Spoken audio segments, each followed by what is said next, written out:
good song. Hello, everyone.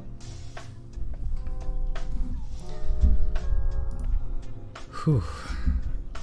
Last night's stream was kind of a big one, where we dive deep into forgiveness. A lot about my own story and history and the things I learned along the way, and just a lot about forgiveness, how it affects you, how it makes your life better, how it's probably the most important skill you can possibly have. So if you didn't check that one out, I would totally recommend watching that one, the VOD, either on Twitch or on YouTube. And the link to the YouTube channel is below in the bio, and the recording is just below too if you're watching this on Twitch. And if you're watching this on YouTube later on, then just the other one's on the YouTube channel as well. It's Twitch stream number 5. So, since that was kind of a big, deep dive, I think today maybe we'll just kind of take it a little easier. Maybe just kind of jump around between a few topics that people have brought up that I could talk about.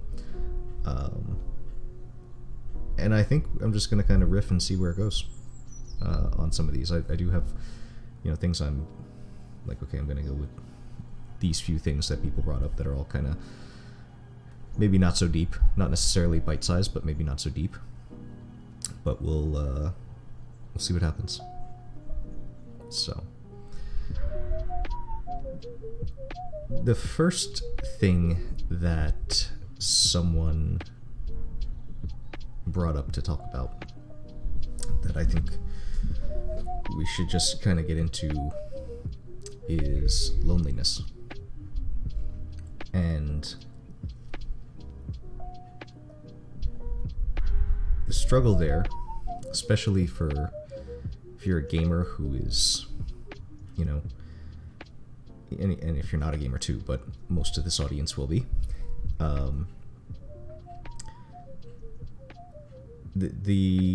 if you're struggling and you're isolated, you're on the computer a lot or playing console games a lot. Yeah, you do have a connection through your headset maybe and talking on voice, which helps, right? Especially if you live somewhere a little bit more remote as opposed to a city. And sometimes you just got to do what you can do in that regard. Like if you really are in a place where that's your best option, then you should go for it. I'm not making a case for gaming addiction to where you're on all day because you are struggling so hard with being lonely. You might have to consider adjusting where you live if at all possible. And sometimes we don't think things are possible because we write them off a little too quickly. And that's a topic for another day, or maybe just later on this one. But we'll kind of see.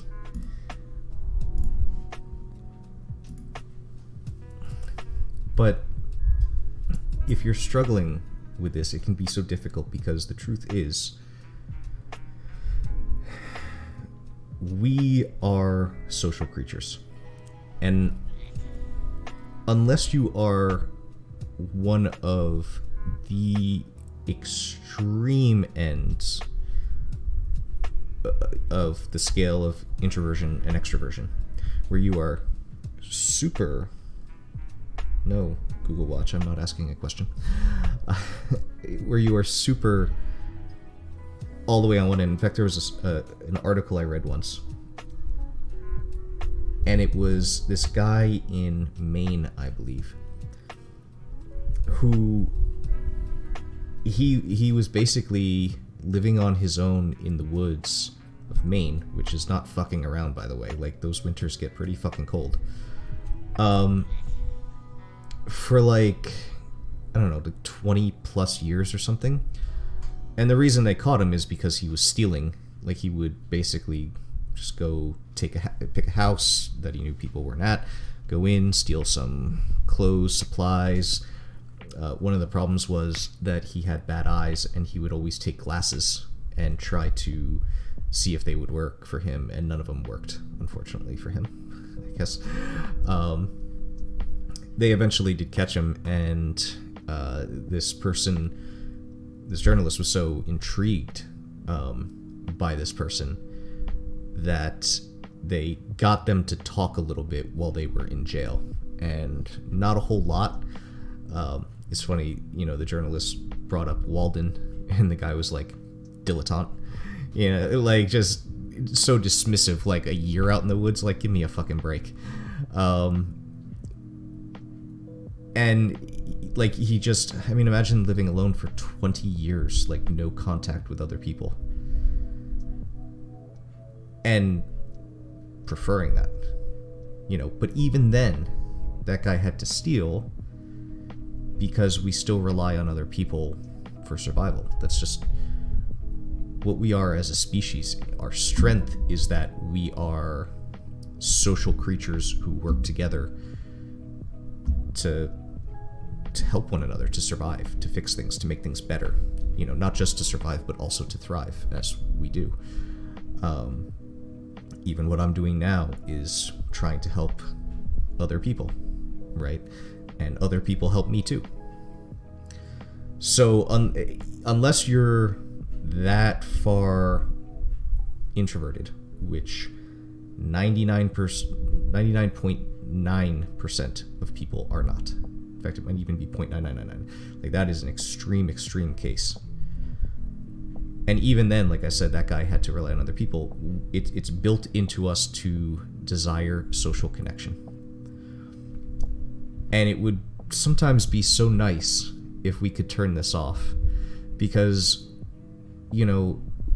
especially from past traumas or grief, from abandonment or anything like that, when we have a loss of someone that we cared about, that we wanted to have in our lives, that really affects us, we then sometimes start to act out in ways to protect ourselves from having that pain ever again. And what will happen is we will find the other people will say things, and we'll find things to fight about regarding it. Damn, that song came in hard with the drums. I love it because I'm a drummer, but damn, that was too much. Anyway, we find things that, someone will say something, we'll just, like, pick at it. Like, you said this, though, and we'll get into a fight because we want to find reasons to justify not wanting them in our lives, not wanting, because if we believe, oh, this person might just leave and hurt me. Dude, this song is, like, way too much right now. I don't mind it, but that's way too much for this channel.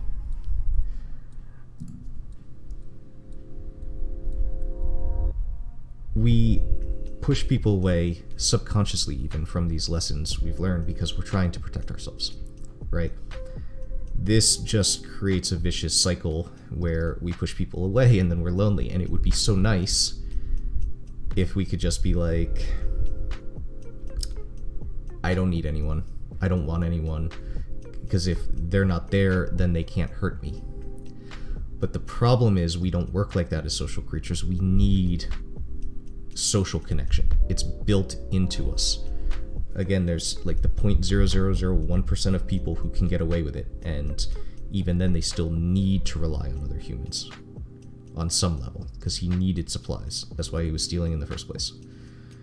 But again, that's just not going to apply to most of us, and so we're caught in this hard place where we might feel very isolated and alone. We might be partially doing it to ourselves because we are acting things out born out of trauma or grief that is causing us to keep a wall up or push people away, not let people in because we are afraid to be hurt again. And it's brutal, right? It's just, it's so sad. I can even say, as someone who is extremely introverted, not like main guy, but as someone who really, you won't often find me in too many voice chats on Discord, not because I don't like hanging out with people. I do in certain circumstances, but I need a lot of time to myself. I prefer more one-on-one interaction, if I do, and as opposed to like a group. But, you know, this is kind of the plight of the INFP, I should say, being my Myers-Briggs type indicator type, if you're into that thing at all, is that my main interest is people, right? So I'm introverted and I can't have too much of it, and so I do things to isolate myself because it can be too much for me to handle. And I've actually, as part of putting myself out there on Twitch and kind of stepping up in this capacity, and also stepping up as a leader in the past year or two in other ways, especially on games, but in work and a lot of other things, I've had to grow my ability and my emotional resilience and capabilities to handle dealing with more people, much more so than I used to. And that also went hand in hand with healing myself, just becoming a lot more emotionally resilient, growing, doing something I find meaningful. You know, it helps when you're not in a bad spot in life to be able to handle stressors like that, that drain your energy, because you're otherwise very good and other parts of your life aren't draining you as well. It's a side note though. But it, you know, coming back around, it can, there's so many things where you might be working against yourself, or you might just be in a tough situation in the first place. But unfortunately, you can't just push everyone away. You can't just say, I don't need anyone. As nice as that would be sometimes, as wonderful as it would be to be like, fuck that, I don't need anyone, I can do this on my own and all that. Again, it's unfortunately built into us that even very introverted people still need human connection. They still need to rely on people. It might be in a different way, where you know, maybe extroverts would prefer going out to a bar and hanging out with a group of friends, whereas an introvert would just be maybe more like a one-on-one, or even just like 2 or 3 friends, like not a large group, more intimate connections and all that kind of stuff, as opposed to just a big party where everyone's just like dancing around to music. You know, a lot more personal connection usually. And at no point am I saying that either one is exclusive to the other.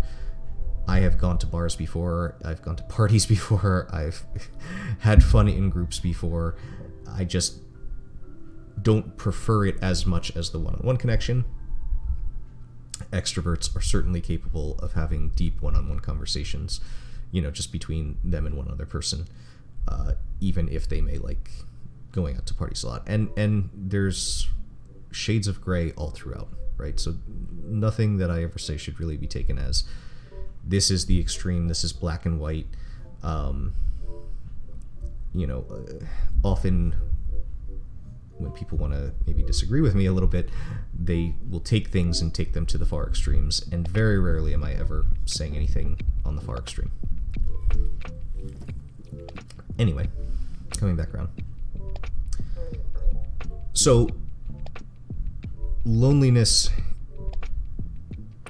is a thing that I think a lot of us are tackling.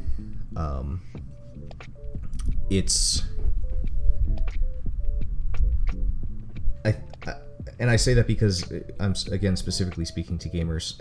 I really think that in this world,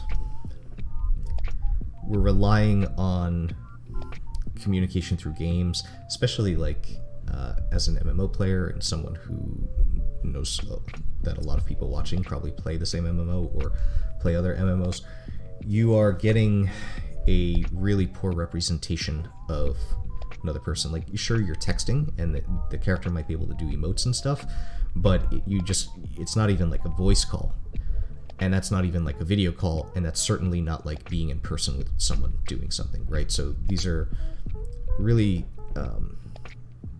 gaming is fun. It can be really good. I love that I do play, but not just in gaming, but in this internet connected world, we are staring at screens instead of people way more, and we're all becoming disconnected. We're all one of the nasty side effects of that is we're not seeing the humanity in other people. You know, we're so disconnected from them because we're not seeing them. We're not seeing them as real and flawed human beings, that we are just basically caricaturizing them, right? We're just taking something we know and painting them, you know, like we pick 2 or 3 facts about them and we just totally paint them as this is who they are, this is what they are, they're just bad, they're evil, they're different than me, I don't like them, and then we can demonize it and villainize them, right? I saw something today where someone picked a few aspects of someone and basically dehumanized them. And I was really just kind of like disappointed. You know, we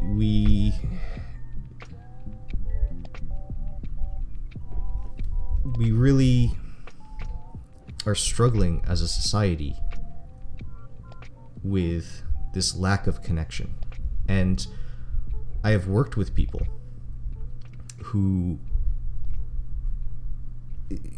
the ways that this comes out, the things that they will that we do to ourselves to try to hold on to anything that we may have if we really don't have a whole lot of connection. You know, I'm not ever going to get into specifics of the people I work with, but it's certainly the case that we're willing to go to real extremes to hang on to what we have, especially sometimes if it's not good. Loneliness will drive us, or the fear of loneliness, the fear of abandonment will drive us to stay in situations that we should not stay in. Last night I talked about the situation with my ex and how I was so codependent upon her.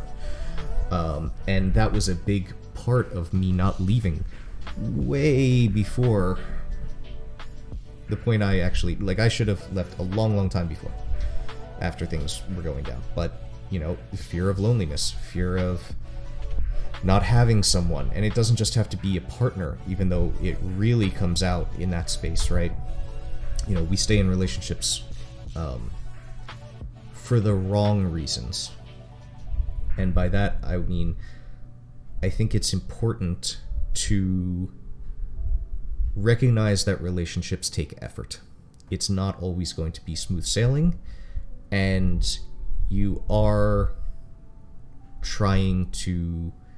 You can't just leave at the drop of a hat, right? On the flip side, we get with people because we are lonely, and we stay with them, and we maybe even marry them when we shouldn't have, or didn't even really want to, because we're so afraid of being lonely. And it's like, at least this person is here, right? It's not a good situation. It really is likely never going to be good. You know, like, there's, again, you have to maintain a relationship. You have to put effort into it. There's sometimes you have to fix things. There's things you have to fight out. But, you know, at a certain point, you also have to look sometimes and go, I mean, I don't want to just reduce people down to cars, but, like, I really wanted a Honda, and I'm I have a Chevy, and like the things I like about Hondas, no matter how much I try to change, this is still going to be a Chevy, right? And or vice versa. Like, obviously that's not like the best analogy in the world, but sometimes you have to recognize and go, okay, what do I need, what do I want, and all that kind of stuff. And even if this person could like work really hard and kind of get there, this is always just going to be so much fucking effort, right?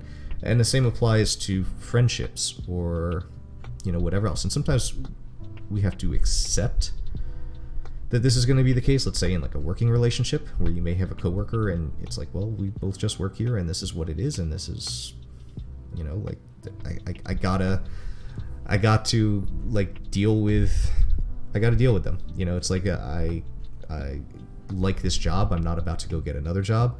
We don't see eye to eye a lot, but we can work and figure out a way to talk. But generally speaking, like the fear of abandonment and being alone and loneliness drives us to do some really stupid fucking things. And we stay in situations that could just be way better if we recognized and believed that by removing a person that's not right, usually in the not too distant future, someone else will come and take their place that may not be right either. They could even be worse. But and you might have to go through the process again, or just not even allow that person really into your life in the first place. However, it will get to a point where the right people are coming into your life because you are making the choice to do what's best for you and also what's best for them. And what's best for you is not often holding on out of fear of loneliness or abandonment. It's just, again, accepting and letting go and going, you know what? I appreciate the times we had together. There were some bad times too. It's time for us to move on. But again, we trip ourselves up so much, often because we've gone through some grief or loss or trauma that prevents us from doing this. I have heard of situations where people have held on to someone for years. I mean, I was one of them, right? But have held on to just even friends for years because they didn't have they had too much fear. They didn't have a whole lot else going for them. This was like the only person that they had ever really been close to. Especially for introverts, it can be way harder to let go of someone because it's like we're not interested in having a huge friend group. Typically, we're usually interested in just a few close friends, and so the magnitude of the loss is so great if you're an introvert. And I'm not saying that extroverts can't feel a shit ton of pain if they lose a friend. However, it is certainly the case that I think introverts probably try to hang on a little bit longer. They probably wish that friendships would last much longer and all those kinds of things. And so, practically speaking, we're all afraid of loneliness. We can't just, deal with not having friends. We need to have people around us as a survival measure, if not, for our own mental health. It's actually super important that we have good relationships with other people, on just even a few. And what can we do if we find ourselves fearing abandonment, fearing loneliness, all these kinds of things, and it's leading us to stay in really awful positions? Well, first of all, trying to go back to whatever one of the like past events that really hurt you, that caused you to fear abandonment or feel lonely or want to push other people away and all those kinds of things, that past issue likely has to be worked on and processed and sorted out and cleared, right? Because you're always going to be feeling that fear unless you can let that go. Second, I think it's just the knowledge that when you remove someone from your life, a vacuum kind of appears, and something will need to fill that vacuum and that space. It's definitely the case, and I think most of us can really probably relate if we look back through our lives. I'm not saying every time, or maybe not immediately even. Sometimes it takes a few weeks, sometimes it takes a few months or something like that. Things are a process. It's not like, oh, I cut this person out, so immediately someone else came in. But generally speaking, there's likely evidence there in your own life that as one friendship or something ended, someone else came along, or could have come along.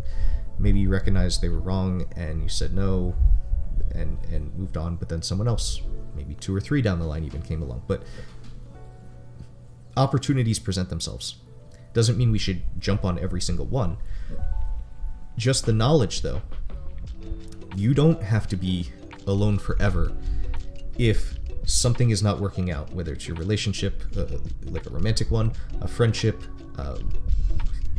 family, whatever. We don't need to hold on so tightly to these things. And the problem is, too, when we hold on so tightly to things that are not right or good or healthy, they go down that much faster, right? So and we usually try to hold out and see, and sometimes you got to get through some bumps or some waves or something like that, right? I'm not saying like at the drop of a hat you just bail. That's not what I'm saying. Usually though, we wait a little too long and then they're like, oh, there's a lot of problems here. And not only that, they're likely not fixable.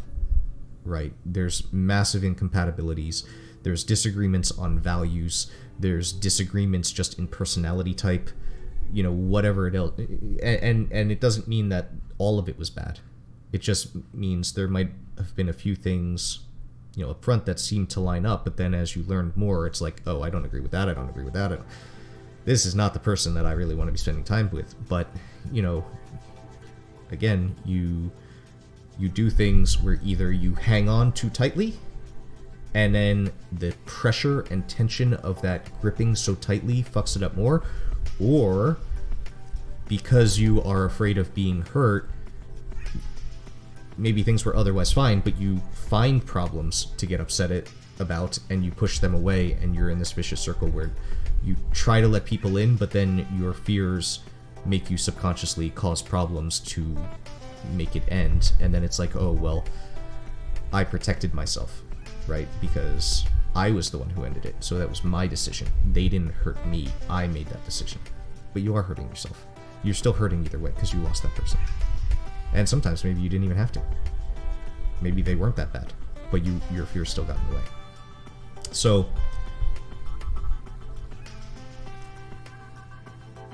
again, I hate to kind of drag everything back to some kind of grief or trauma or loss or something like that, but often I think loneliness and fear of abandonment and everything goes hand in hand with that, because you learned that pain somewhere, right? If you never really felt that you had this major loss in your life, then you really wouldn't have a fear that was driving you.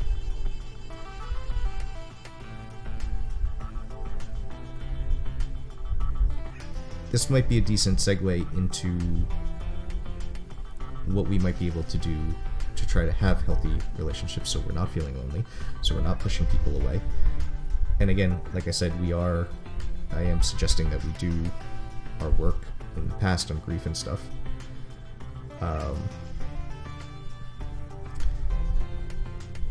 But in the moment, we can also still work and try to not be lonely by having really good relationships. And one of the other things someone brought up was communication, right? So if we don't want to be lonely, we don't want to fuck things up, we don't want to push people away, and we also don't want to hold on so tightly and kind of ruin things, then it really helps if we have good communication with other people, because that is going to allow us to have really strong relationships, whether, again, they're romantic, friendship, family, whatever. Now, a lot of people might be watching this, but probably not, because there's probably only a few of you watching right now. But maybe over time there will be a lot. They're like, communication. So he's probably going to get into tips like make I statements instead of you statements. And I'm not saying that that's a bad idea. I feel like this is what's happening, not you did this. Right? Now, it's probably a good idea, again, to not be accusing people, but sometimes you actually have to say you did this.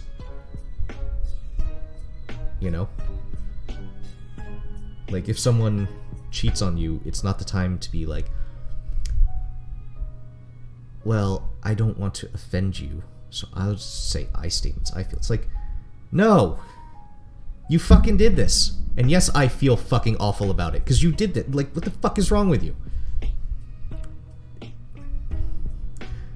More importantly, what I'd say about communication, more so than technique or anything else, and I think those things matter and they're good, but I'm not going to dive into them because we've heard them all before, or we should have by this point. If you are an adult whatsoever, and you've had to deal with workplace disputes or whatever else, you know that there is a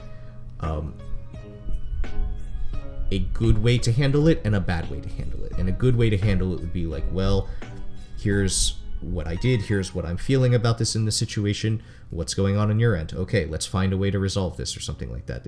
Like, we don't need to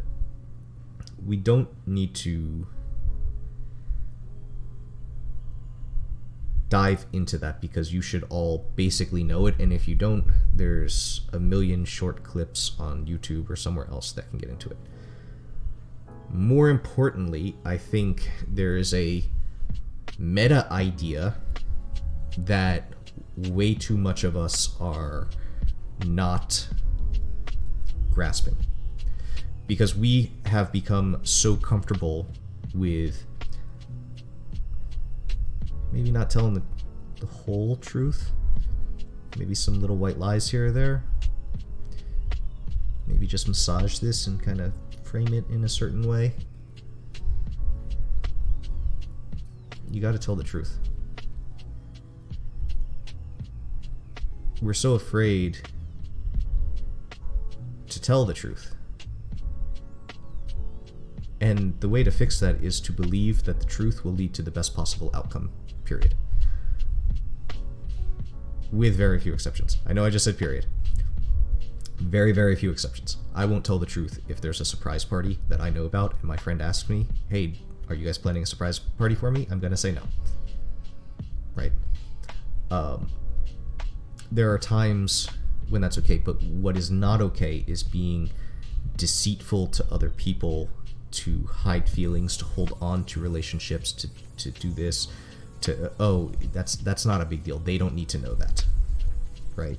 Now, I'm not suggesting that we go up to a person and tell them every little thing we're thinking about them or whatever else, but way too often I think where we're tripping ourselves up on communication with the people in our lives and where we love is we're just not telling the truth. We're holding back because we're afraid we're going to lose them. We're holding back because we're afraid we're going to hurt them. We're holding back or lying because we're, again, we don't want to be lonely. And we feel like, let me just not, I don't want to get into it.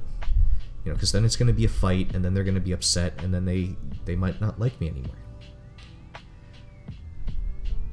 You are shooting yourself in the foot if this is the path you're going down. It's not useful.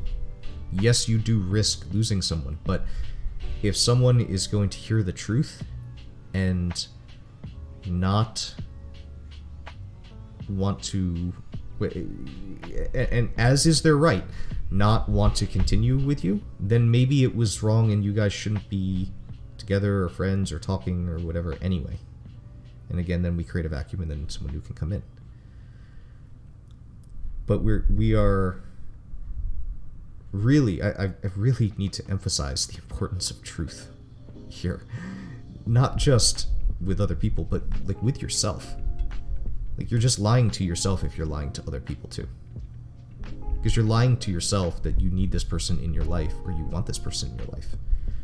But if you're lying to them so much, you're just trying to always avoid problems and all that kind of stuff, then really you're just being driven by fear of abandonment or loneliness or something else. And so often, honestly, I think it's probably the exceptions where stuff, if you tell the truth, it just goes really bad.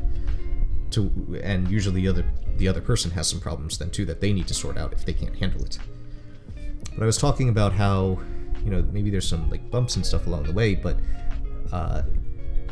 as we ignore problems, things just really go downhill. They get exponentially worse. If you are telling the truth early on, then even if you have to hit some bumps,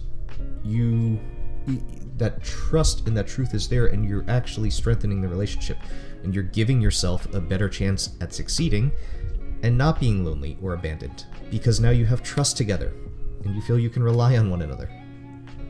Right? So if you are struggling with someone in your life where you're just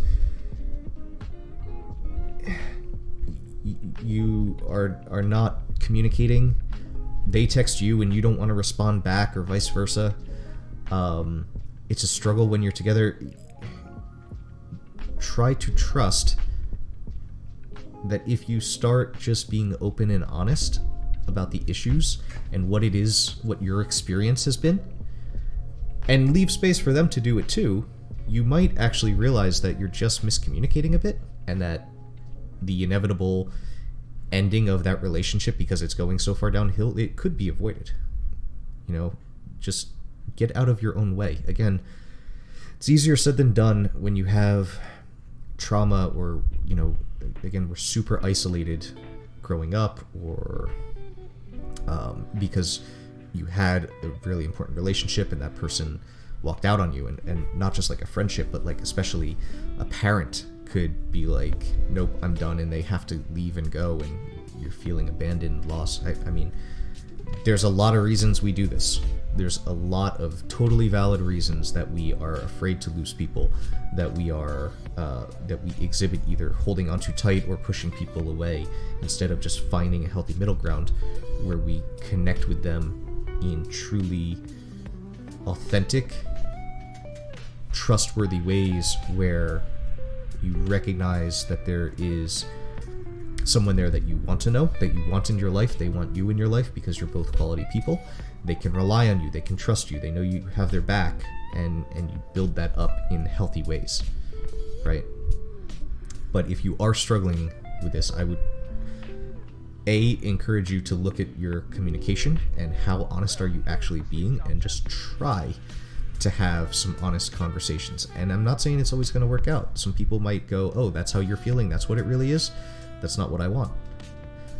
Trust in the fact that there are billions of people on Earth, and this is not the only one that you will ever... It's not the only one you'll ever love, the only one you'll ever be friends with, the only one this, the only one... Like, there are other people. Right? If this is a toxic relationship, if it's not working out, even if it's not toxic and it's just not working out, you don't have to hang on so bad.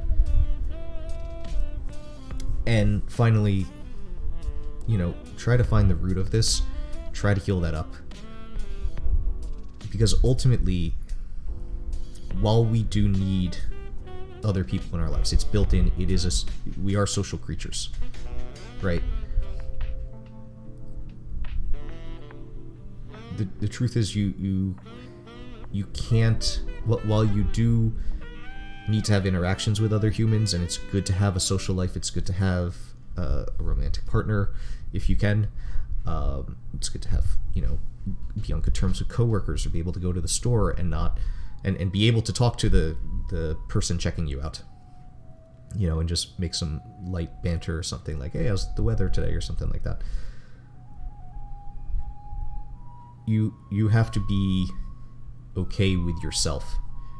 You can get to a point where you're okay with being alone. And once you have that, it's no longer this need to hang on to people who are not right for you.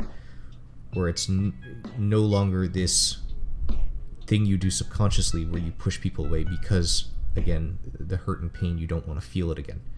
You can get to a place where you're okay being alone. And this is something that I actually had to go through the past few years myself. As I got out of my relationship with my ex-wife, I made myself stay alone because I had been in relationships since I was a teenager, basically, with very little time in between. From my first ex-wife to my second one, it was about 2 weeks that I told the first one I wanted to separate, and then I found the second one, and I was just like, boom, this one's amazing. This I was blown away by this person, right? I really didn't have a whole lot of time in there where I wasn't interacting with someone on that level because I needed that. I needed that to feel whole. I was hanging on too tight. I hung on too tight with both exes, and probably all my other girlfriends, before them too, right? And I needed to really do the work on myself to say, no, I'm going to learn to be okay alone. Because if I'm constantly going forward, grabbing on and holding on too tightly to anyone I'm with going forward, that's just adding stress and pressure and tension and problems into any relationship going forward. And I don't want that. I want something healthier than that. Right? So, weird twist of fate, if you're struggling with loneliness, you do have to, or abandonment fears and all that kind of stuff, you do have to heal those things up, but you also have to learn how to love yourself and be okay with being alone. And it's going to make it so you're not alone. It's almost paradoxical, right? But you do have to get to a place where you love yourself, date yourself a little bit, be like, I'm going to have a night with myself where you just watch a movie, like you make popcorn for yourself. And I don't mean as a distraction, like, I had a hard day at work, I'm just gonna watch TV and just do something. I mean, no, like as if you were going to spend the night with someone, like, ooh, we're gonna make some popcorn, we're gonna put this movie in, like grab a blanket if you want or something. So, like, do it, but just by yourself and just enjoy it with yourself. And if you can get to that point where you are okay with yourself and just treating yourself and okay with being alone, I'm not saying it's necessarily desirable. It's certainly the case where I think at least myself and probably most of us would probably prefer to be in like a relationship where there's someone else and you're in love and you can rely on them and all that kind of stuff. But you won't have that unless you can be good with yourself. And you won't have that unless you are not letting shit get in the way where you're hanging on too tight or pushing them away. You won't have that if you can't just focus on the truth in your communication. Truth in communication will do far more than I statements ever will. I'm not saying they're not important, but truth will do so much more. So, probably wraps up everything about loneliness and communication and truth. I can get into truth a little bit more, but I'm going to pause and get a drink.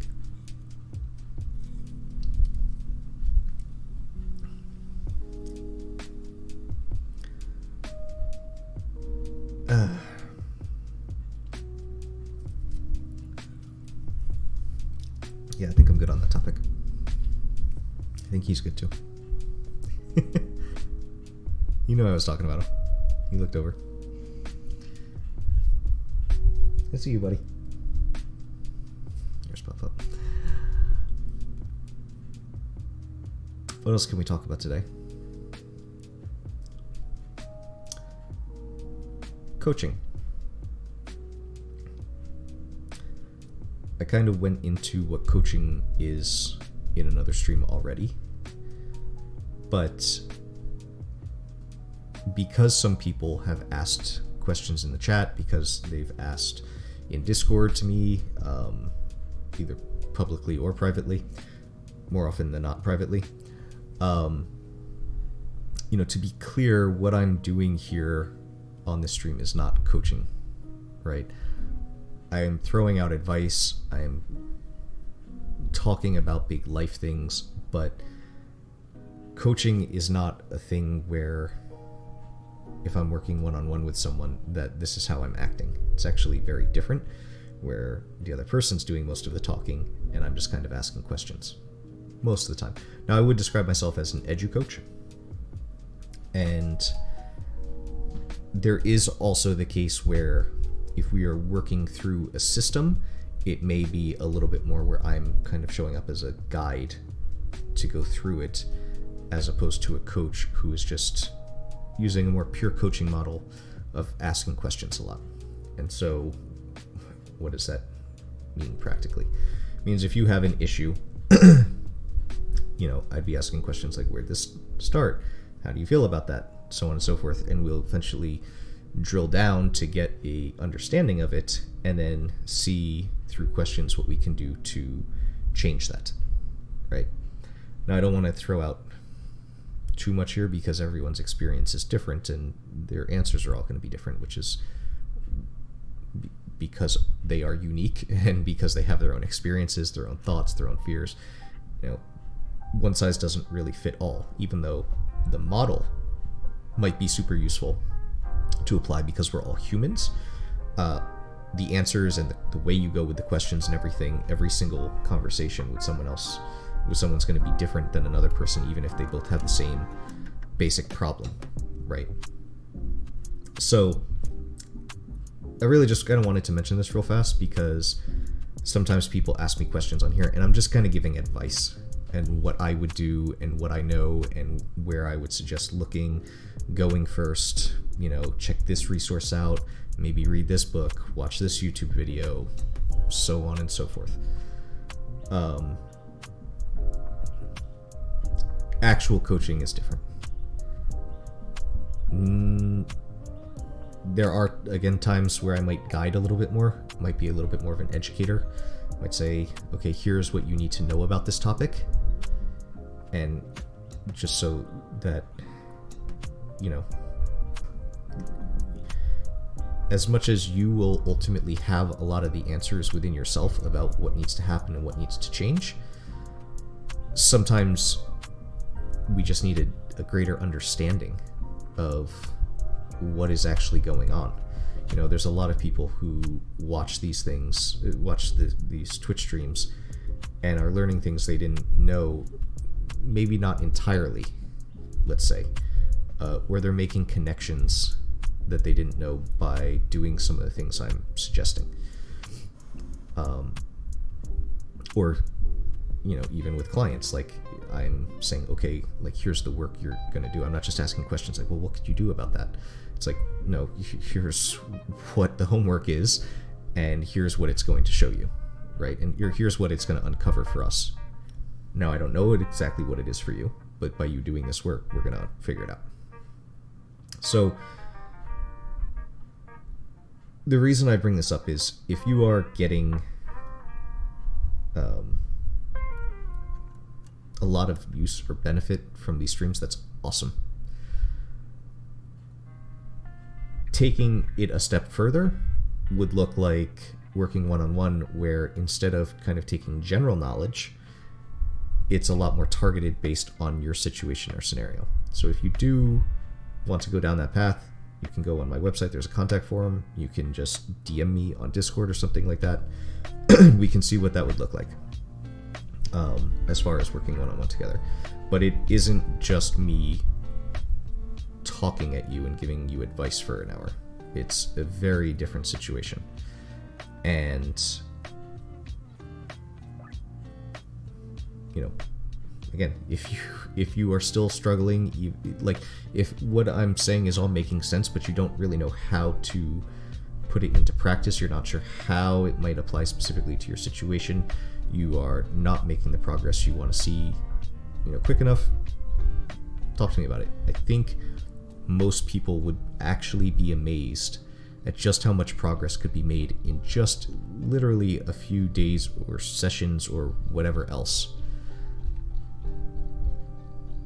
when comparing it to something like traditional talk therapy, right? Because coaching is very focused on outcomes and solutions, as opposed to just, well, let's talk about your feelings. And I'm not saying that I would never ask, how does that make you feel? But the purpose of that question isn't to necessarily like dwell on it. And I'm not saying that all therapists suck, but a lot of therapists suck. Somehow a lot of therapists really suck. And maybe a lot of coaches do too, for the record.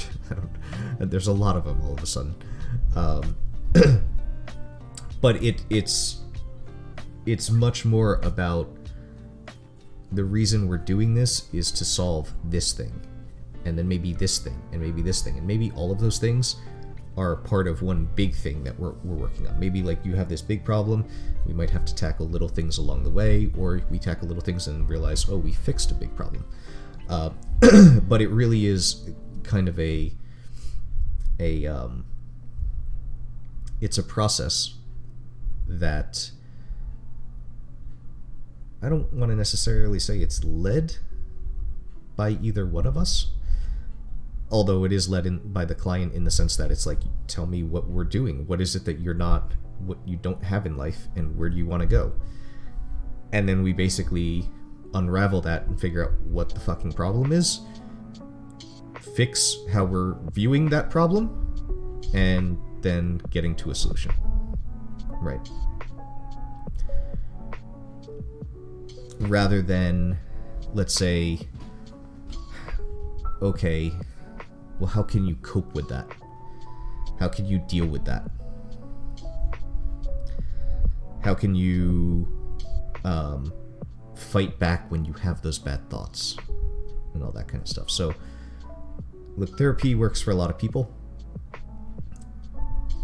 but therapy also doesn't work for a lot of people. And so if you're finding that that's the case, maybe it's time, A, maybe it's time to just find a different therapist, but B, maybe it's time to take a different approach. Now, a lot of therapists are beginning to see the power of kind of what coaching can bring and integrating it into their practice. In fact, I had one client who I adore, who is a therapist. And the cool thing is, I actually helped save her business. She had hired someone, a company, and invested 5 figures into a website and some internet marketing stuff, and they launched the new website and all this. Like, before she was doing okay, they launched this new website. Her Google rankings tanked. She was getting no calls, no business for 6 months, and she's like, if this goes on much longer, I don't have any new clients replacing the ones that are graduating. Don't worry, within a few months I was getting her clients again. But, even she was recognizing the power of coaching and bringing those things into her practice. I think a lot of therapists are. In fact, on Twitch, Dr. K, that dude is a therapist, and he saw the power of coaching and bringing that in as well. Now, I think his approach is a little bit different than mine. I see him as kind of starting with a strong background in therapy and sprinkling a little bit of coaching on top. I would say I start with a strong background more on the coaching side of things. There's always going to be a few techniques that are a little that kind of go back and forth, and so there may be a few things that I might say that a therapist might say, and sprinkling a little therapist on top. To be clear, I am not a therapist, I'm not a doctor, I'm not licensed, I cannot handle mental illnesses or things of that nature. That's not what coaching is about. I'm not here to help you manage being bipolar, ADHD, anything like that. That is not what coaching is about. Coaching is about,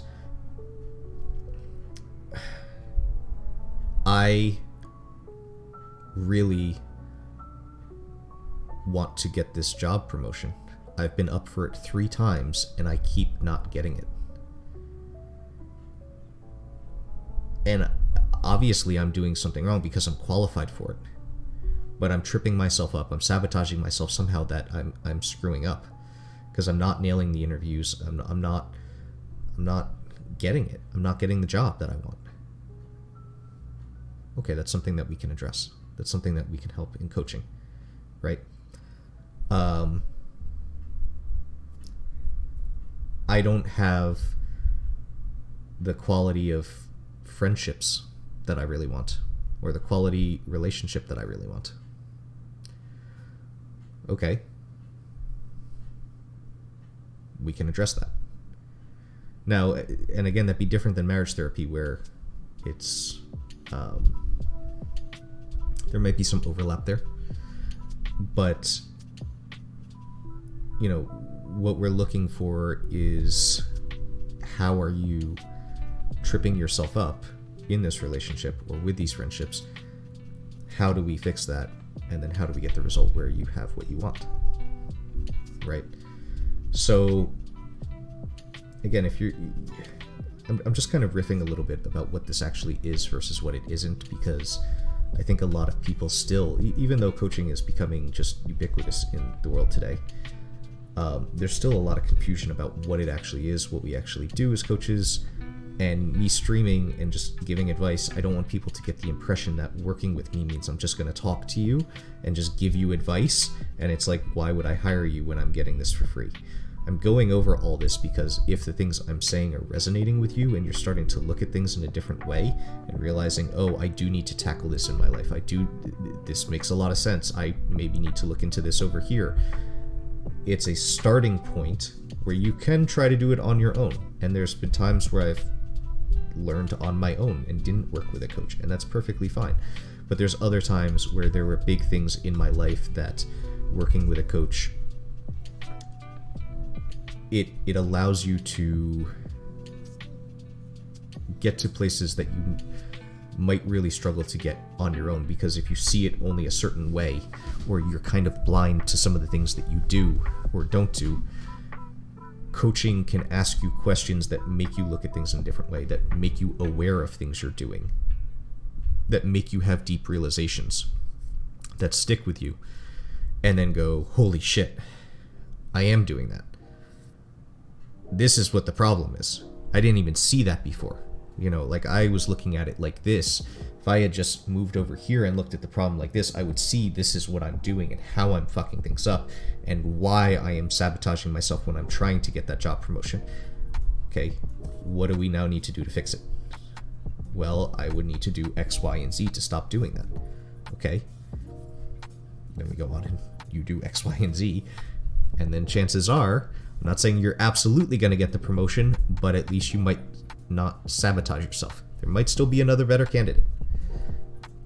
But at least you can show up and go, I did everything. That guy was just, or girl or whoever, was just a better candidate than I was. And that's better than knowing I could have had it and I fucked it up for myself. Right, so that's ultimately what coaching is. That's what it's about. It is a very coactive process.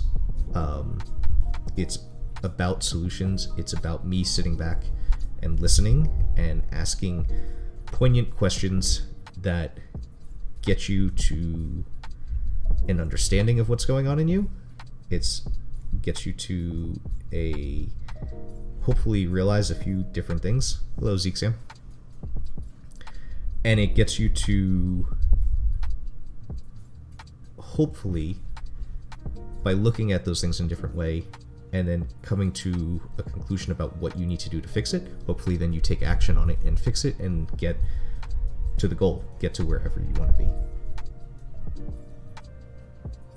So again, if you have questions about that at all, you can always ask. Ideally, hop in the Discord, everyone. Like, if you're watching this, there's links below. We got a cool little community going on. You can private message me about things. We're trying to just make a really positive, supportive environment where if you're struggling with things, we're specifically trying to achieve goals for yourself and everything. Let's come together and, try to support one another, whatever you do.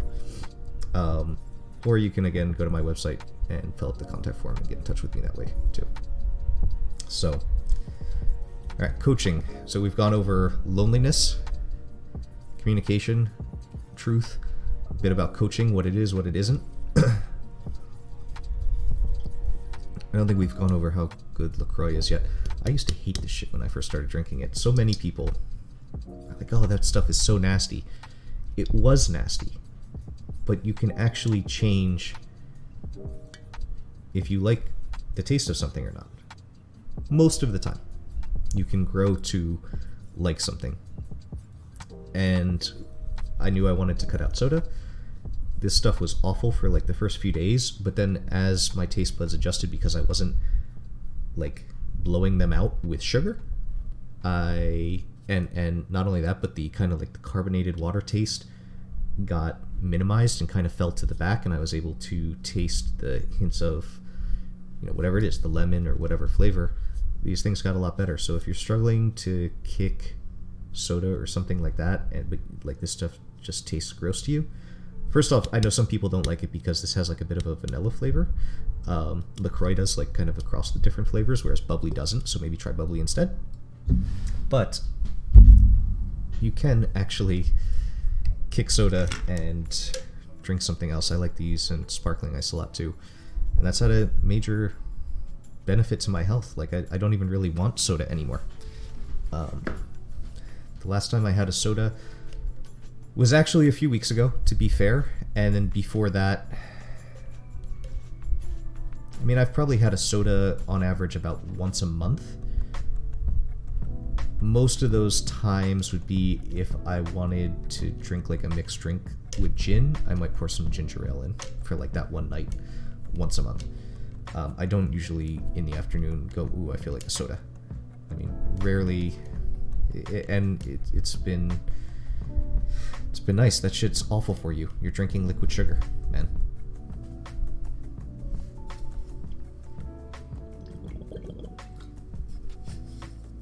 Also really good to have one of these, by the way. This is a thermo flask. Makes it a lot easier to drink water just by having this around all the time. And most of you, and most of us in general as humans, are way too dehydrated. I know this is not exactly the deep life coachy shit that you're here for, about loneliness and communication, but if you're trying to make your life better day to day, wake up and chug some water. Drink a bottle of water. Maybe not this giant ass bottle. This is 24 ounces. Drink like 10 to 16 ounces. So, alright. Loneliness, communication, truth, coaching, water, hydration, LaCroix. What else can we talk about? If you guys have questions, just ask in the chat. It's totally cool. Let's talk about environment a little bit.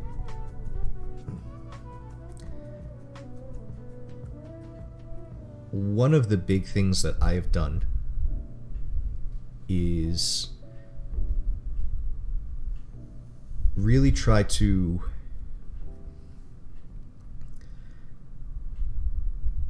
make it so that my environment was conducive to my success. Right? So, and this is kind of small things that blow up to big things, I guess I'd say. And the small things, it's like if your desk is really messy and you're trying to sit down and work, while some people can have very messy desks and get away with it, and while some people prefer it even, and while some people are working on stuff that's so complicated that like you need to have a bunch of books around or stuff because you're researching and all that kind of stuff, and that's not necessarily messy, it's just a lot of information that you have to kind of be able to jump back and forth between. the majority of people are going to struggle because that clutter and that mess is going to visually affect them. So on the small scale, simply cleaning off your desk and trying to keep it relatively clean, organized, orderly can really help. But this expands out. And a lot of times we trip ourselves up by introducing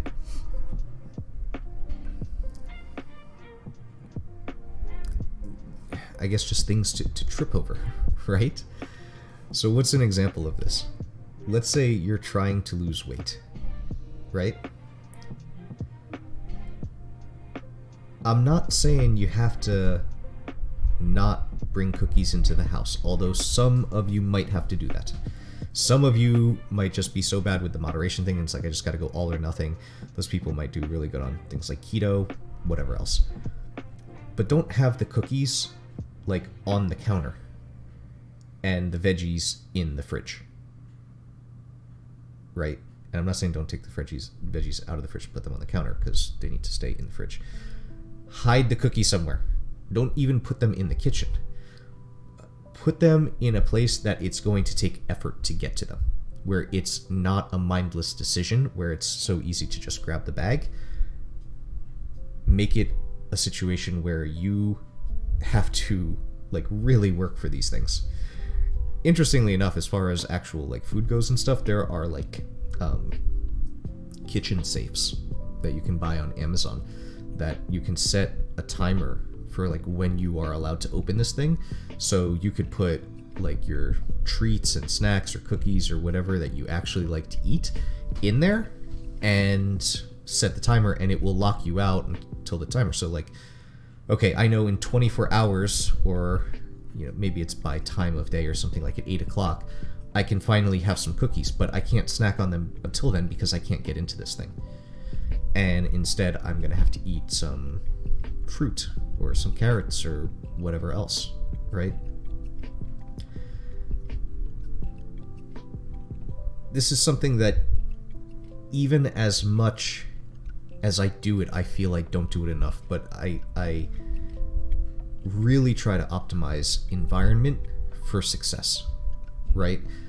And so what that, you know, kind of looks like is, at least in terms of food or whatever, like the foods that I want to be eating that I know are healthy and good and all that, I should be putting those in spots where it's super easy for me to access, to know that they're there, to be aware of them, and all that kind of stuff. And even if I have stuff that I don't want to necessarily be eating regularly, you know, as opposed to just not having it at all in the house, it should be harder to eat. If you are trying to get more exercise in, right? One thing that I haven't been doing lately, because I've been doing some other exercises, and also now I live in Phoenix, so it's 75 degrees out right now. I took this guy to play earlier. It was only 66, you know, a few hours ago, so it's like beautiful. I'm trying to get out more. But over the summer, it's 114 degrees or some ungodly temperature. So you got to get your exercise inside a bit more.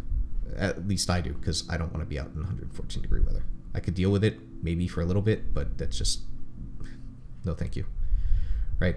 So I have a sit-stand desk that I can raise up, and I have a bike, and I bought a thing to make it basically a stationary bike where I could raise the desk up, put the bike under, and sit and watch a YouTube video or answer some emails or something like that, take my mind off the fact that I was, you know, pedaling on this bike a little bit, give me something else to do, because I'm not super fond of it.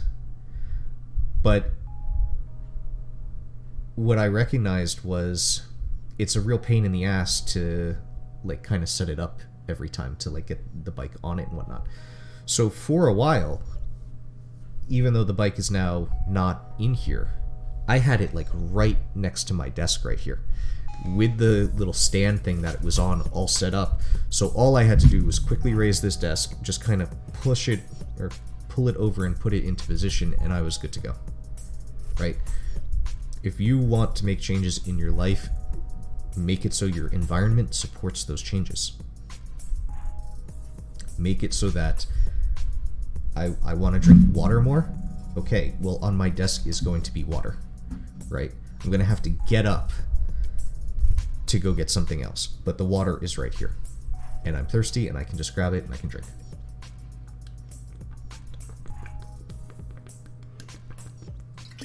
It's really good water, by the way, right now. Sit in the spot, it's cool.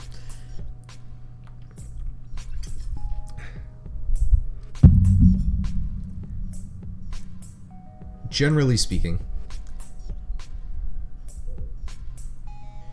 in the physical environment, we know what we can do. Running shoes.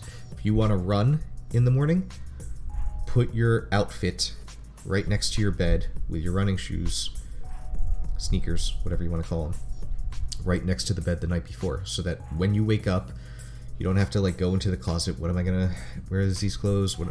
It's all right there. You get up, you can easily put the clothes on. First thing you do, put the shoes on, and even if you go downstairs or you use the bathroom real fast, you let the dog out real fast, or whatever else, you're dressed, you're ready to go. It's you reduce all this friction, all these extra steps. You make it just so easy for yourself to do it, so that you're not using so much willpower to even decide, to even figure it out, to fight against it. Like, if you don't see the cookies there, then even if you know you have them, but if they're just some far off place and it's harder to go get them, it will be way easier for you to not go get them. I'm not saying you won't ever go get them. Maybe you need the kitchen safe. But we can do things in our environment. Like, one of the things about me is although I have some decorations, because I'm a huge Devils fan, I'm not saying everything should be only purposeful, right? But I was willing to sacrifice the beauty of my office here, or what I might even call my workshop, because I got drums, I have a treadmill over here, the computer, streaming setup and everything. I'd rather have the bike here and make it happen where I was doing the things I wanted to, rather than it being pretty but a giant pain in the ass to get the bike out and set it up and all that kind of stuff. If you're struggling with watching TV too much, disconnect your TV and move it to another room, right? So it's not easy to just hop on the couch and click the button. Instead, disconnect the power cord and put the power cord in one room, and then take the TV down and put it in a closet in another room. If you really want to watch TV, if it's really time to watch TV, you can take the 3 minutes to grab the TV, put it in, go get the cord from the other room, plug it in, and sit down and watch it, but you won't be able to do it mindlessly. If you really want to get on the treadmill, but it's fucking miserable, you can do what I did. And I'm hesitant to fuck with the camera right now, but on my treadmill, it has some arms. I laid a wooden board across it, and I set up a keyboard and a mouse, and I have a monitor, and all of those have cords running to this little laptop right here that you see. In fact, you can see the cords right there running along the wall, and they go around and they run up, so I can actually play games while I'm on the treadmill and take my mind off the fact that I'm on the treadmill. Use these little life hacks with your environment to make it so that your goals and what you want to do is not so goddamn hard, right? In the physical world, it's sometimes a little unconventional, but generally speaking, you can know what it is you want to do, or it's kind of obvious, right? Like, oh, right, if I make the cookies harder to get to, then I won't eat them as much. It's really not that difficult to think that way. If I want to get on the exercise bike more, I will make it so I don't even have to really get it out and set it up. It'll just be there waiting for me. Or in your living room, set it up right in the middle and leave it there, so that if you're gonna watch TV, you hop on the bike, because the bike is in between the couch and the TV, so it's in your way anyway. So now you get on the bike instead, right? Instead of moving it to the side. Move it to the side only if you have company coming over. I'm not saying, again, that your entire house should just be a workshop, and it can't be nice, it can't be organized. And some of these things people, some of you won't want to do, as far as okay, yeah, leaving a exercise bike right in the middle of the living room, that's a little much. But try to apply these principles. Now, in the digital world, it's even harder because we have so many notifications, we have so many distractions. It's so easy to pull up a website, it's so easy to do this, it's so easy to do that. And this is something that I struggled with, and even now I struggle with, because again, what my profession has been prior till now, and still is, as I still work with a few clients, is being a web designer and internet marketer. And that means social media, that means going on websites, that means, you know, like, it's if there was a job that you could do that forces you to be like around the worst of the internet, I guess, it's probably internet marketer, right? Because you have to be on social media to like help to like set up templates for people, or get their Facebook profile going, or Instagram, or whatever else, and help them advertise and all this kind of stuff. And especially if you're in business for yourself at all, you have to go out and advertise on these things. You might not even want to necessarily be on them. I don't necessarily want to be on Instagram, but now that I've got this stream set up and everything, I'm like, this week I have it in there to start implementing social media to now grow the stream. Like, we've been streaming for a few weeks, we got through the technical difficulties, we got the setup going, we kind of got everything going right at this point. Cool, now it's time to start growing and expanding. So I'm going to have to be doing these things. But those things can get out of hand. They can drag us down, they can waste so much of our time, they can... Dude, social media is like fucking awful for our mental health. Like, fucking awful.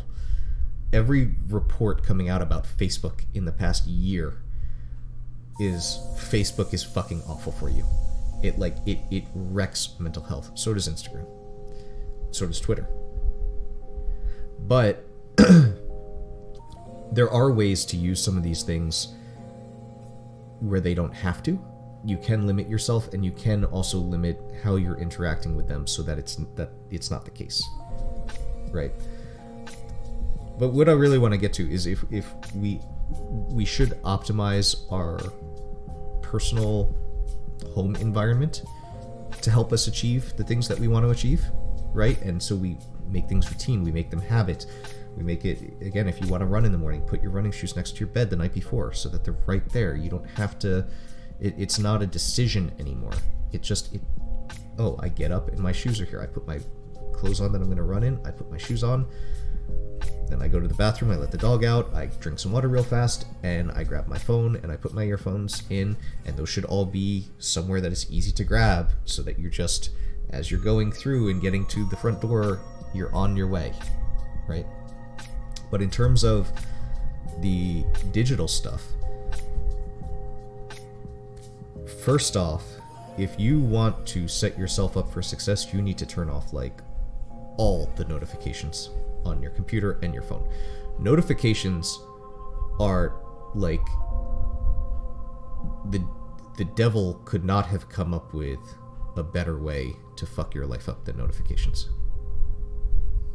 Like, if he wanted to cause chaos, notifications are absolutely it. It preys on your dopamine, because every time you see a notification, oh, I got a notification.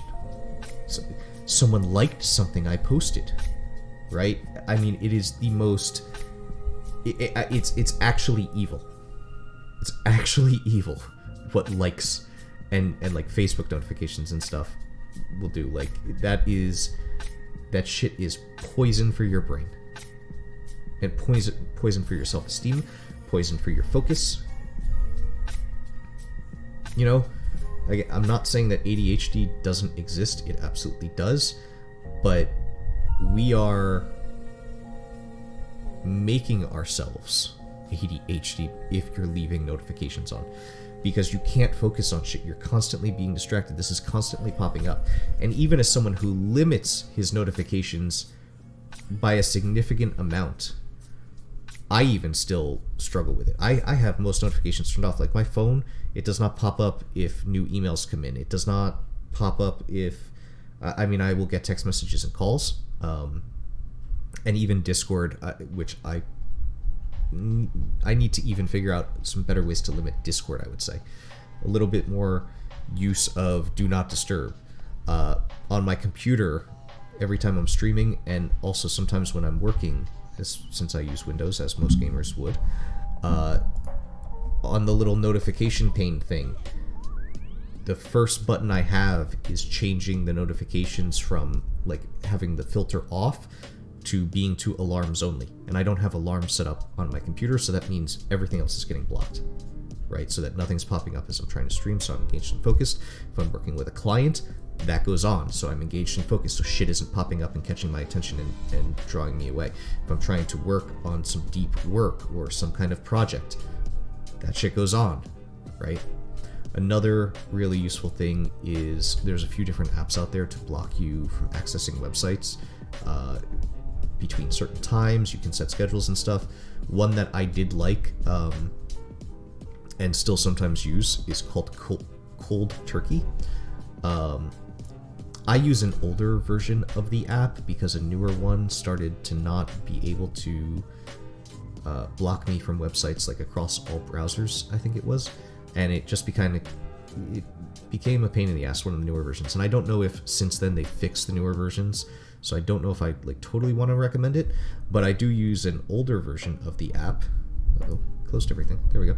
I do use an older version of the app that does allow me to block any website for specific schedules, doesn't matter the browser, anything like that. And it's automatic for me too. It's the case where I just... I wake up in the morning, and if at 7 o'clock it already kicked in, so if I try to go on Facebook, it just wouldn't work. Again, the problem for me is being an internet marketer, sometimes I have to manually go in and shut that off because, I gotta go on Facebook because I need to set this thing up for myself or for a client or something else. If you're not an internet marketer, chances are you don't need to do that, and so get some of them are apps that sit on your computer, some are just Chrome plugins. If you use Chrome pretty much exclusively, then that ought to take care of you. Block that shit during the day. I'm not saying for good. You can get your fix at night or something if you need to. Try to take control of your digital health and well-being. Your phone almost certainly has these abilities. Sometimes it's just a matter of not installing the app on your phone, period. For the longest time, I didn't have Facebook on my phone at all. I had Facebook Messenger in case someone needed to reach me through messages, while I was out away from my PC. And that was separate, but I couldn't actually access Facebook without going into the browser and typing in facebook.com, and I just didn't ever really want to. I didn't have Twitter on there. At various times I haven't had Instagram and these other kinds of things, and I don't often use them either. Or I try not to.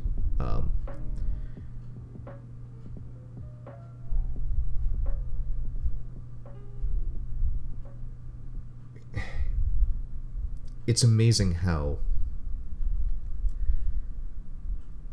making these tweaks on your computer, in your real life, in your physical environment, if you set it up to be conducive to your success, it will make your life so much easier to make these things happen. The things that you want to accomplish should just be seamless to get into, if at all possible. You're already, if you're not like super type A, let's say you're a procrastinator, you might already be fighting internal resistance anyway. So don't give yourself extra reasons to not accomplish it. Like, that's too hard because I have to get this out and that out and I have to set it up. I'll just do it another day. We're always going to do stuff tomorrow, right? Because it's just too much to do today. It's too much to... And it's almost silly. It's ridiculous if we really think about it. Like, is it really that big of a deal to drag a bike over as opposed to just having it literally right here next to my desk? I mean, if I was streaming a few months ago, you would see the bike right here. It was right here, right next to me. Because that's what it took to make it easy for me to get on the thing. So it's not like I have some insane amount of willpower where I'm not practicing what I'm preaching, right? I'm doing the same things. I'm having these things set up. I'm making it easy to get on the treadmill by having something that I enjoy on there. I enjoy having a computer. I can play games. I don't have to think about the fact that I'm on a fucking treadmill, because I really don't like cardio. I like weightlifting a lot more. Even weightlifting, I will have earphones in. I will make it a better experience because I'm listening to music that's pumping me up and making me feel good about the fact that I'm weightlifting, because it's still hard to do. You know, it's a struggle to lift hundreds of pounds on your back. If you don't want to eat junk food so much, go buy a kitchen safe thing or hide it in, you know, like we don't think about the fact that we can literally take like a Tupperware, like an airtight Tupperware, take a bag of cookies, some other carby, sugary shit that we don't want to eat, you know, so that it's airtight, right? Close that Tupperware, go into a spare bedroom closet. On the top shelf, like put it up there where you like really have to reach, or put it there and then put a bunch of shit on top of it, right? Now if you want to go get these things, you have to go across the house into the spare bedroom. You have to like maybe get a step stool, get up there, take down all this extra shit, pull the thing down, open it up to get your 1 or 2 cookies, put it all back. And if you do those kinds of, like, it's okay to not keep cookies in the kitchen. You can keep them in a spare fucking closet. It's your house. It's your place. Why not? Right? And if you introduce all these barriers to doing the things that you don't want to do and make it easy to do the things you do want to do, you are going to start achieving the things that you want way, way faster. It's just going to be easier. You're not going to walk into the kitchen and go, do I eat the carrot sticks or do I eat the cookies? Because the carrot sticks are going to be there, and the cookies are now a giant pain in the ass to go get. Well, I want to eat the carrot sticks anyway. That's why I'm doing all this. That is going to be a pain in the ass. I'm just going to start eating the carrot sticks. This stuff works. Environment is so huge into making the changes that you want to see in your life. Surprisingly. Like, I know I'm saying it here on chat. It's surprising how effective this is at getting you to change your habits and change your life and accomplish things that you want to accomplish. So.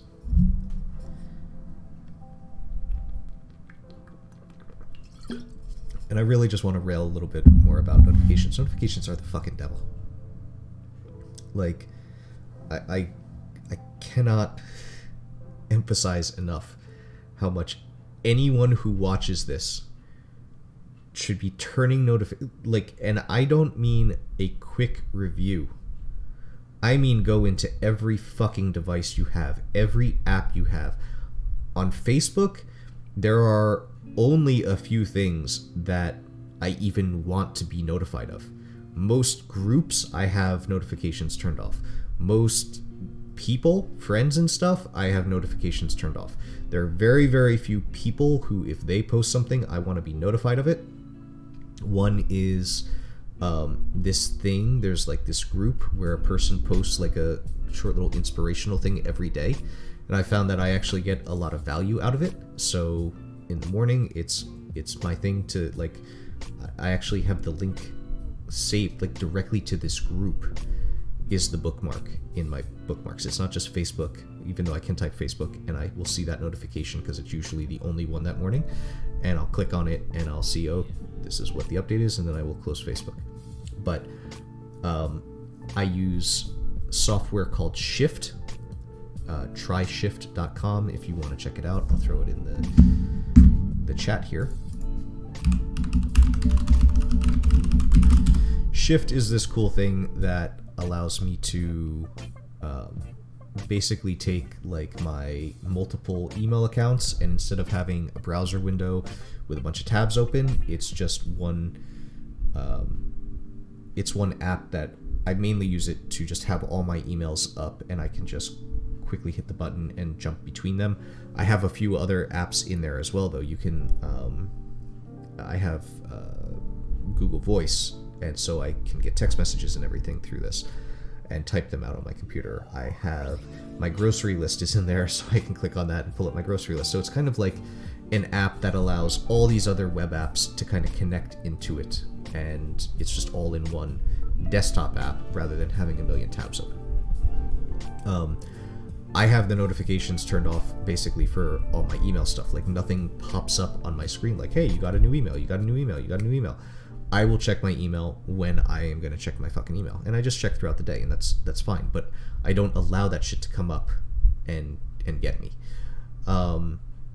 Social media across the board. I don't have Twitter notifications. I don't have Instagram. If I even have these apps on my phone, which I do because, again, it's important for business reasons that I do. The first thing I do is go in and I turn off all notifications, aside from maybe stuff like DMs, where if someone is actually direct messaging me, I might allow that to go through on a Twitter or a Facebook or something else. Other than that, that shit's all turned off. And this is every device. Every device is like this. My tablet, my phone, my PC, my fucking smartwatch. This thing goes off a little too much, and I need to actually figure out how to turn off the notifications on this a little bit more. The only thing that really I kind of allow notifications to come through on is my calendar, which lets me know, if I have a meeting coming up, or this is what I'm supposed to be doing at this point in time. Like, I need to switch over and work on this thing now, or something like that, or whatever. But I usually have my calendar up. I have 4 monitors here, and I use my top monitor to kind of display my to-do list and my calendar, so I kind of always know what I should be working on, where I am at in my day, and all that kind of stuff. Just really, please, if you're watching, grab your phone right now and open up whatever Twitter app, Instagram app, TikTok, what are all the other ones out there? Go in and turn notifications off on all these things. You are basically causing yourself ADHD if you're not doing this, which is stupid. You're ruining your ability to focus. You are allowing apps to control you and your focus and your day, which is just rude. Right? Like, and because they don't use it for good purposes. They use it to hook you even more. Notifications are a fucking drug to us. And these companies know it. That's why they were designed the way they are. And they use it to keep you hooked. And it takes you away from the important things in life. It takes you away from your goals. It takes you away from deep, meaningful communication with other people, because you're just constantly coming back to your phone and like another notification, another notification, another notification. We can't even put our phones down to just like sit at dinner with someone else and talk to them anymore.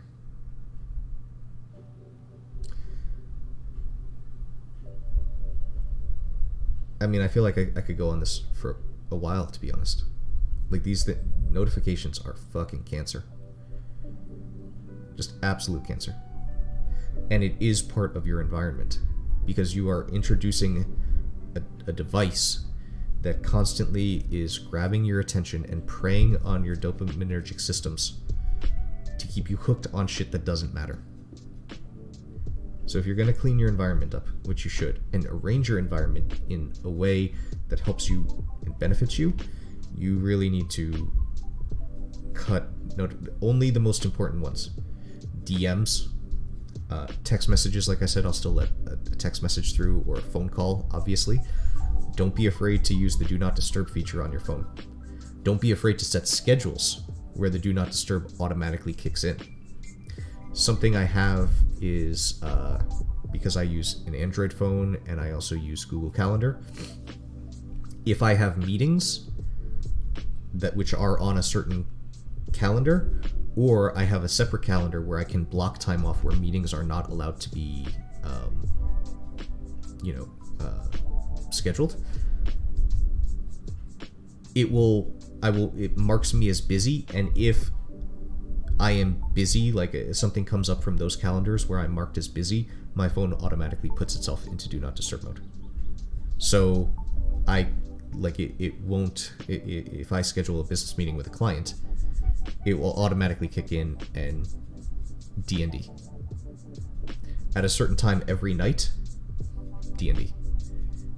No one needs to, there's a few people who can get by, like family members who don't text me at 1 in the morning anyway. But I know if I'm getting something from a family member at 1 in the morning, there's a problem. So I want that one to come through, right? But like for everyone else, like you don't need this shit. You don't need to be having your attention ripped away from you all the fucking time. You're not doing yourself any favors by having an environment that isn't working for you. You know, some people might not have an environment where they can do a whole lot with it. You know, we spoke to someone in the chat a week ago, 2 weeks ago maybe, who said, you know, I'm in a tough situation. I don't have a lot of my own space. I'm sharing this 1-bedroom apartment with a roommate, and I'm in like the living room area, and they're a hoarder, and I don't have much space and all that kind of stuff. You still need to just take steps and do what you can on that one but just start where you can. If you have a desk, then even if there's other shit around you, just try to make the desk clean, clear. Try to make this part of your environment okay. Shut the notifications off. Clear your desktop of all this shit that might pop up or come up or distract you or whatever else, so that you can be focused and engaged in the things that you want to do. Even if that's gaming.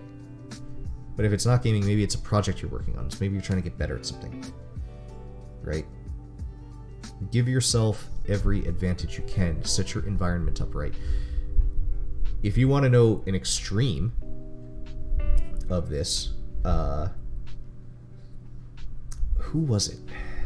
There's a very famous author, and what he would do is basically he had an office or a room or whatever, and he had his typewriter in there, or maybe it was just paper and pen or whatever, depending on when it was. I kind of want to say it was Hemingway.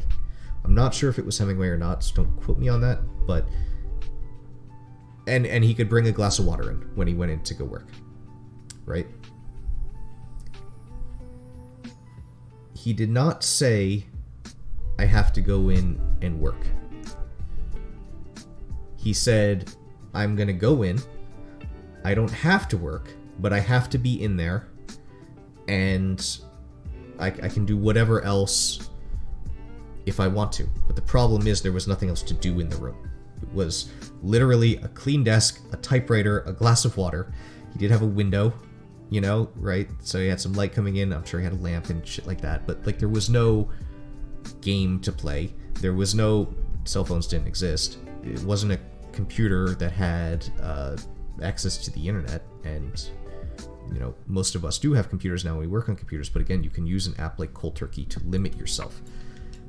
He could do whatever. He didn't have to start working immediately, but he would go in, he'd sit down, he would not necessarily want to work. So he'd drink a little bit of water, look out the window, kind of look around the room a little bit. At a certain point, he's bored, and the only thing to do is work. That is setting up your environment for success, right? He didn't have a fucking book there that he could pick up and start flipping through, or a magazine or whatever else. He didn't have a telephone there that he could, you know, call someone, or, and especially again in our world, he didn't have a smartphone or anything like that. He was lucky to not have many of the distractions that we have nowadays that we have to fight against. But you can turn off notifications. You can take hold of your environment and set yourself up at least similarly. You might not be able to get away with just a typewriter anymore. You might have to block yourself from certain websites on your computer for certain time limits while you're trying to work and do deep work. George R.R. Martin the dude who writes A Song of Fire and Ice, like Game of Thrones books, he uses this super old computer from the 80s that they've had to modify just in case it crashes so he won't lose his work or whatever. And it is literally like the kind where the monitor like doesn't even do colors. It's just like you type and like the system font comes up and it's in green, you know, like just green text on a black background, and that's what it is. And this is how he writes his books. He uses, like, it has some writing software on there. It's super basic. There's no internet. There's no nothing else. He can just go in, turn this computer on, it boots up, he opens his software. All he can do is write. It's a work machine. Right? So, again, most of us aren't George R.R. Martin. We can't maybe go buy some computer from the 80s or something like that. We have to have a computer that does multiple things. Maybe it's our work, maybe it's our gaming. I struggle with this. I do everything with this PC. Right? I do my gaming, I do my talking to friends, I do social media, I do actual deep work in multiple different disciplines.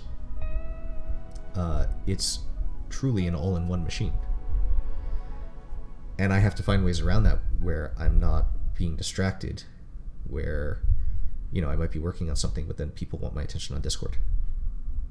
Right?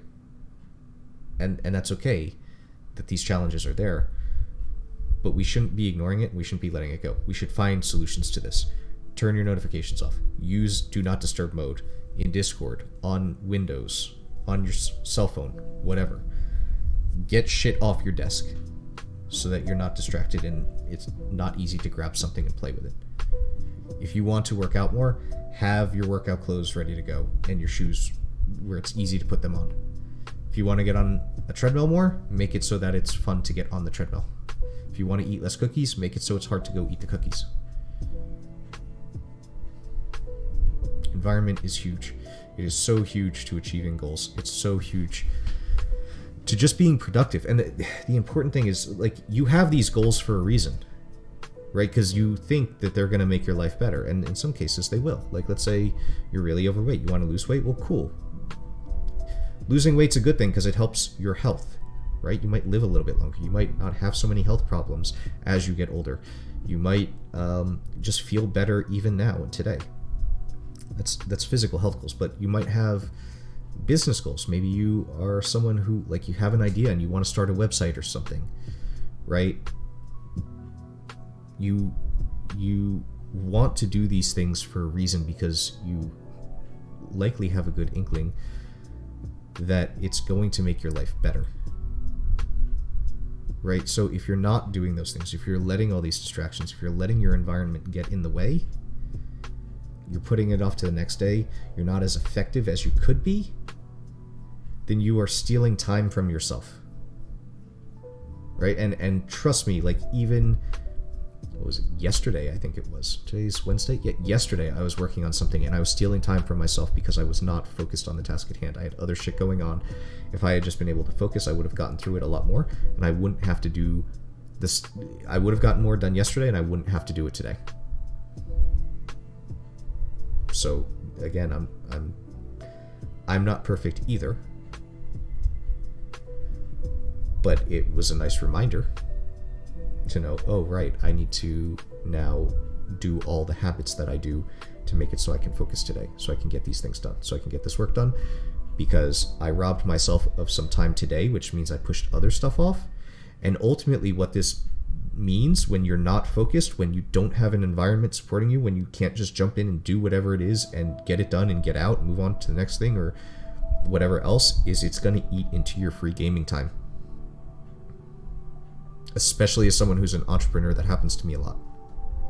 It's like, I didn't get this done, now I gotta work a little bit at night. I could have been playing games, I could have been relaxing, I could have been chilling. Instead now I have to fucking work because I was distracted because of some fucking bullshit that didn't even matter.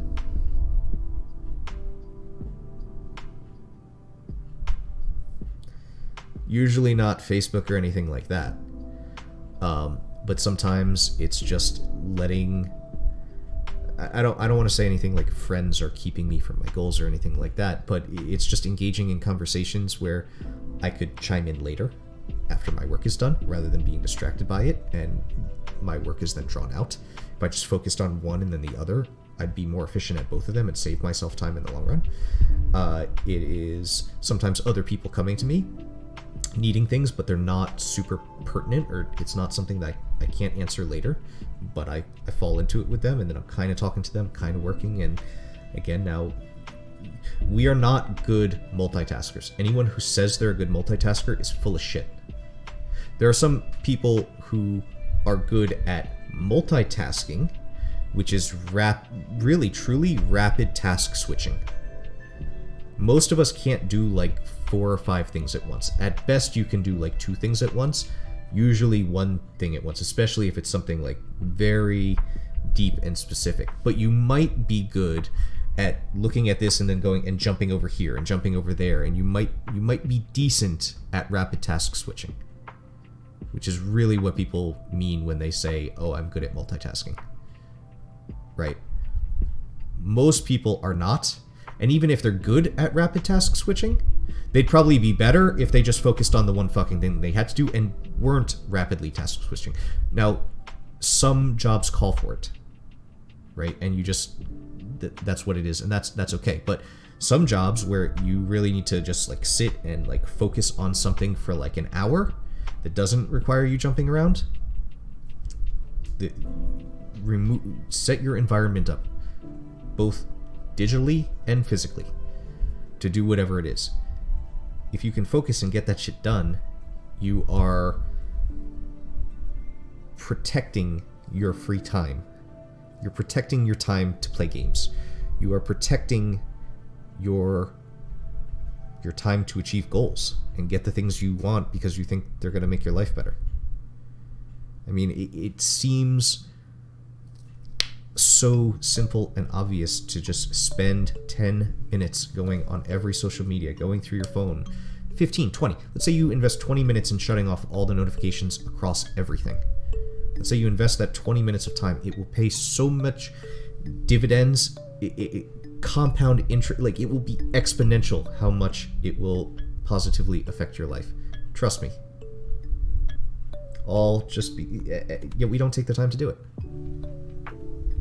Because sometimes, like, a family member will be like, "I don't know how to do this thing on my phone, can you fix it?" And, like, they'll hand it to me, and I will see, like, 50 fucking notifications. I'm like, how do you focus? I think a lot of people who are kind of like that age, they just, notifications come in, they don't know how to turn them off, so, like, notifications aren't a thing for them, they ignore them, right? Because, like, this is just too much, like, I have so much coming in, like, I don't even pay attention to it. But if you're tech savvy, like most people in my generation and younger, chances are you're not like that. Another decent thing to do is, if you're going to do something like that, is try to have time to process. So, for example, I am not exactly an inbox zero person, but I'm very damn close. You know, I don't have more than 10 to 20 emails in my inbox at any one time. Sometimes I'll leave them there and I'll put I use some icons to say like, oh, I need to reply to this one, or I'll put an alert, which means I need this to work on this, right?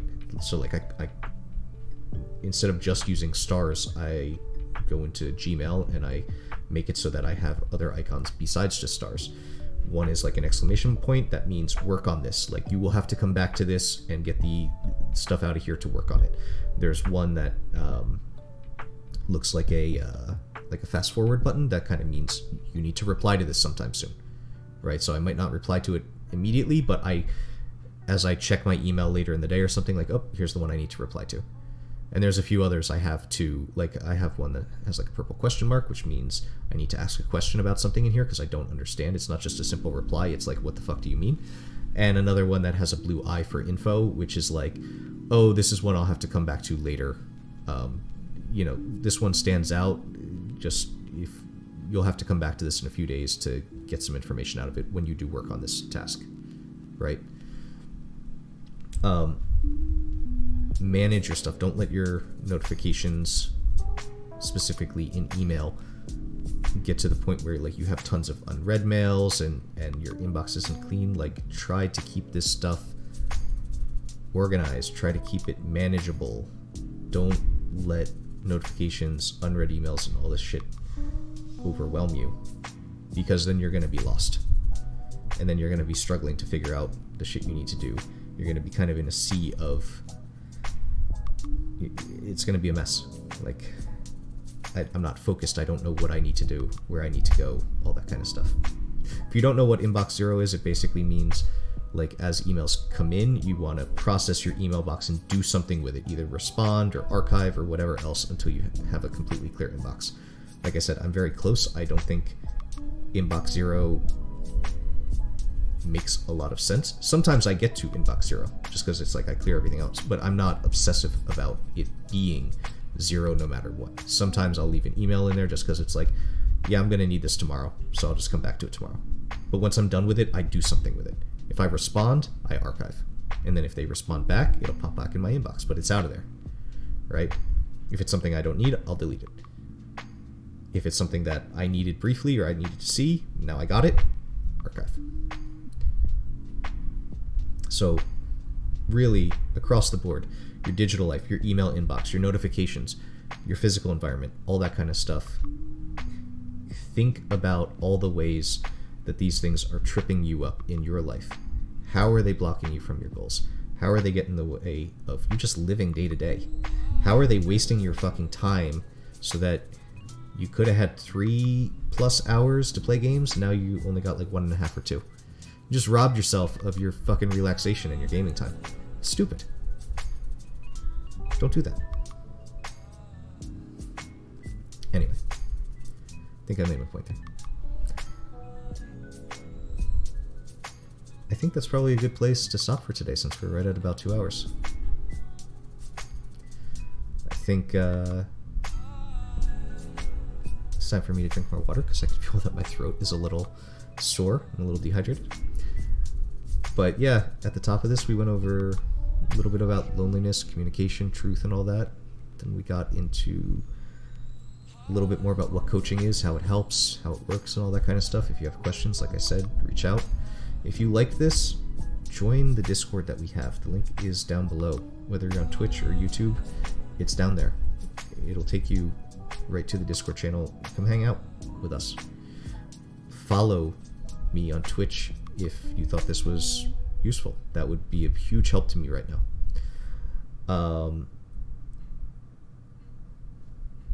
Yeah, and then really take it seriously with notifications and your environment and everything else. You will make leaps and bounds if you just set your environment up so that it helps you rather than hinders you from the things you want to accomplish and the things you want to do. All right. As always, if you have questions, comments, feedback, so on and so forth, you can talk in the chat real fast, but likely, again, go on Discord. You can talk in the Discord group. You can DM me it, whatever you want to do. You can go on my website. There's a contact form on there. You can leave feedback and all that kind of stuff. But I think this has been an interesting one. I knew I'd kind of talk about some of these things. I didn't know exactly how it would go. Hopefully some people got something out of it. And yeah, I think this is a good place to end. So I will see you all tomorrow night. Tomorrow's Thursday. It's at 9:30 Eastern Time, 6:30 Pacific Time. And we'll see what the topic is. I don't know what it's going to be, or if it's going to be multiple topics like today. We'll figure it out. All right. Hope you all have a wonderful Wednesday. Take care.